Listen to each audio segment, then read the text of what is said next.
ઘરે પહોંચ્યા ને ત્યાં જો અમારું ફૂલાથી સ્વાગત કરવાનું છે. કાનાભાઈ જો કેટલા બધા ફૂલ લઈ તને યાદ આવતી હતી ત્યાં?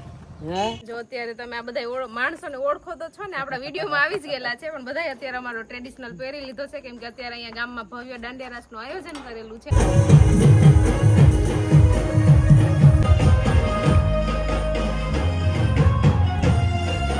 અને મમ્મી ને એ લોકોને અહીંથી હવે પગપાળા જવાનું છે હાલીને ઘેર. કા હેલો ફ્રેન્ડ્સ, ગુડ મોર્નિંગ, જય શ્રી કૃષ્ણ, જય દ્વારકાધીશ. કેમ છો બધા? મજામાં ને? તો સ્વાગત છે તમારું આજના નવા વિડીયોમાં. અને અત્યારે જો 6 જેવો ટાઈમ વાગી ગયો છે અને અમે રેડી થઈ અને બેસી ગયા છીએ ગાડીમાં અને અત્યારે ઓન ધ વે જઈએ છીએ મામાના ઘરે. અને અમારી સાથે સાથે જો અહીંયા પાછળ દિત્યાબેન છે, માસી છે અને હીરવાબેન પણ છે. માસી 2 દિવસ સપ્તાહ સાંભળીએ વાગા. હા, અને પાછા આજે જઈએ છે. તો મમ્મી તો પછી રોકાઈ ગયા હતા, 2 બેનું જાતી હતી, તો મમ્મીને કઈ ઘેરે ટેન્શન હતું ને, માસીને તો 2-3 છોકરા રાખવા પડે એટલે માસીને પાછું આવતું રહેવું પડ્યું. અત્યારે અમે જાતા હતા તો પાછા માસી અમારી સાથે સાથે આવે છે મામાની ઘેર. અને જે આગળથી પણ મહેમાન આવવાના છે, કોણ આવે છે એ આપણે વિડીયોમાં બતાવશું. કન્ટિન્યુ રહેજો, મજા આવશે વિડીયો જોવાની. બીજા મહેમાન જો અમાર પાછળ આવી ગયા છે, મુન્ની બેન અને દેવી મામી બે અમાર ભેગા જોઈન્ટ થઈ ગયા છે. કા અમારી રાહ જોઈને જ ઉભા હતા. તો એ લોકોને પણ આવવાનું છે ખંભાળિયા. અત્યારે અહીંયા ભવ્ય દાંડિયા રાસનું આયોજન કરેલ છે, એટલે અમે બધા જો સાથે મળીને જઈએ છીએ અને તમને પણ અમે વિડીયોમાં બતાવશું. તો જો અમારી સાથે સાથે બકરા પણ આવે છે. કા દિત્યા? દિત્યા અહીંથી ઉભા જોવાની મજા આવે છે. ક્યાં ને રસ્તો રોકીને જાય છે. હવે રસ્તો અમને સાઈડ નથી આપતા, રસ્તો નાનો ને પબ્લિક વધી ગઈ રસ્તા ઉપર. ક્યાં એનું ઘર છે? ના, હજી તો એનું ઘર બાકી લાગે. આગળ લાગશે એનું ઘર. જો મમ્મી તો અહીંયા રોકાણ હતા અને દિત્યા કેટલા દિવસ છે મળી નથી. તને યાદ આવતી હતી દિત્યા કે નથી આવતી? ઓહો હોય કે વિડીયો કોલ કરવાનું કેતી પણ ફોન નો લાગતો. આવો આવો આવો આવો. ઘરે પહોંચ્યા ને ત્યાં જો અમારું ફૂલાથી સ્વાગત કરવાનું છે. કાનાભાઈ જો કેટલા બધા ફૂલ લઈ ટમેટા એ બધાને ખવડાવવા માટે સારું છે ને માં? જય શ્રી કૃષ્ણ. સારું છે મારો ઠીકા ઠીક. તો વાંધો નહીં. સપ્તાહ સાંભળવા જાવ કે? જય ભગવાન. કા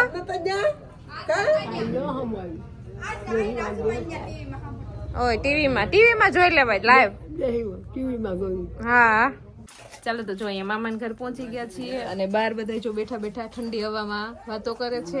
અને અહીંયા અમે ચૂલો સંભાળી લીધો છે. અહીંયા જો મુન્નીબેને મસ્ત મજાના બાજરાના રોટલા બનાવતા જાય છે અને મારું કામ છે એમાં માખણ લગાવવાનું, કેમ કે ચૂલો એક છે ને 2 જણિયું છે એટલે મુન્નીબેનને હથવારો કરાવવા હું પણ અહીંયા બેસી ગઈ છું. હવે જો થોડાક રોટલા બની જાય ને પછી બધા લોકોને બેસાડી દઈએ ફટાફટ જમવા, એટલે વહેલા નવરા થઈ જાય, કેમ કે આજે દાંડિયા રસ છે તો પછી રેડી થવાનું છે એટલે વાર લાગશે થોડીક રેડી થતા. એટલે ફટાફટ હવે 2-3 રોટલા થઈ જાય એટલે પેલા બધા જણને જમવા બેસાડી દઉં. ચાલો તો અત્યારે છે ને આપણે જે ઠેલા લઈને જતા હતા એ બધા ઠેલા જો કપડા ચેન્જ કરી લીધા છે ને અમે અમારા ટ્રેડિશનલ લુકમાં આવી ગયા છે, આહિરાણીના લુકમાં. જો અત્યારે તમે આ બધા માણસોને ઓળખો તો છો ને, આપણા વિડીયોમાં આવી જ ગયેલા છે, પણ બધા અત્યારે અમારો ટ્રેડિશનલ પહેરી લીધો છે, કેમ કે અત્યારે અહીંયા ગામમાં ભવ્ય દાંડિયા રાસનું આયોજન કરેલું છે. એટલે મમ્મીએ પણ જો ટ્રેડિશનલ પહેર્યા, માસીએ પહેર્યા અને મામી તો પહેરે જ છે. આજે અમે મામીની કોપી કરી છે. કા મામી? અને આ બધી મામાની છોકરીઓને બધા જો રેડી થઈ ગયા છે અને અત્યારે અમારે જવાનું છે હવે સીધું દાંડિયા રાસમાં ને ત્યાં જઈને આપણે વિડીયો કન્ટિન્યુ કરશું. અને દિત્યાબેને પણ જો મસ્ત મજાની ચણિયા ચોલી પહેરી લીધી છે. હા, અને હીરવાએ ફ્રોક. દિત્યાબેનને પણ પહેર્યા કપડા હતા પણ એની પહેર્યા નહીં, કે મારે ચણિયા ચોલી પહેરવી છે. હે આની હશે પણ એની નો લીધા. હા ચાલો તો અહીંયા છે ને અમે દાંડિયા રાસનું આયોજન કરેલ છે ત્યાં પહોંચી ગયા છીએ અને અત્યારે છે ને મ્યુઝિક ચાલુ થઈ ગયું છે એટલે અહીંયા તમને મારો અવાજ સાંભળાશે નહીં બહુ. આપણે અંદર જઈને ખાલી વિડીયોઝ કરશું, વોઇસ મારો તમારા સુધી નહીં જ આવે. અત્યારે છે ને અહીંયા બહુ બધી પબ્લિક પણ આવી ગઈ છે અને મજા આવશે તમને વિડીયો જોવાની. જોઈ લો અહીંયાથી બધું એન્ટ્રી ગેટ ને બધું સ્ટાર્ટ થાય છે અને એમાં દિત્યાબેન ને હીરવાબેન જો અહીંયા દાંડિયા રાસનું આયોજન કરેલું ચાલુ થઈ ગયું છે રાસ રમવાનું.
ચાલો તો બધે દાંડિયા રસનો બધો કાર્યક્રમ કરી પૂરો અને અમે આવી ગયા છે પાર્કિંગમાં અને દિત્યાએ જો અહીંયા રોવાનું ચાલુ કરી દીધું છે કેમ કે એને બધી ઠંડી વસ્તુ ખાવી છે અત્યારે અને મમ્મી ને એ લોકોને અહીંથી હવે પગપાળા જવાનું છે હાલીને ઘેર કા હા એ બસ નીકળજો ને બેસી જાય કઈ બાજુ જ જવાનું છે આપણે હા તમારે જ્યાંથી જવું હોય ને હાલો ચાલો તો બેસી જાવ પગપાળા ન હાલવું હોય તો હાલે મોટી ચાલો તો આપણે ખંભાળિયાથી દાંડિયા રસ રમી અને આવી ગયા છીએ ઘરે અને ઘરે આવતા જ જો દિત્યાને લાગી ગઈ છે ભૂખ એટલે અત્યારે નાસ્તો કરે છે કા દિત્યા તો હવે એ નાસ્તો કરશે અને આપણે જો બધું પહેરવેશ છે આપણો ટ્રેડિશનલ પહેર્યો તો એ બધું હવે ચેન્જ કરશું અને પછી સૂઈ જશું કેમ કે આજે છે ને બહુ લેટ થઈ ગયું છે 2:30 વાગી ગયો છે ઘરે પહોંચ્યા ને ત્યાં અને મમ્મીને એ લોકો તો ત્યાં રોકાઈ ગયા છે સપ્તાહ પૂરી થશે પછી આવશે તો ચાલો હવે છે ને આપણે સૂઈ જઈએ અને આ વિડીયોને એન્ડ કરી દઈએ તો તમને આજનો અમારો આ વિડીયો કેવો લાગ્યો કોમેન્ટ કરજો લાઈક કરજો શેર કરજો અને જો ચેનલમાં ન હોય તો સબસ્ક્રાઈબ કરજો આવતીકાલે મળીશું નવા વિડીયો સાથે ત્યાં સુધી બાય ગુડ નાઇટ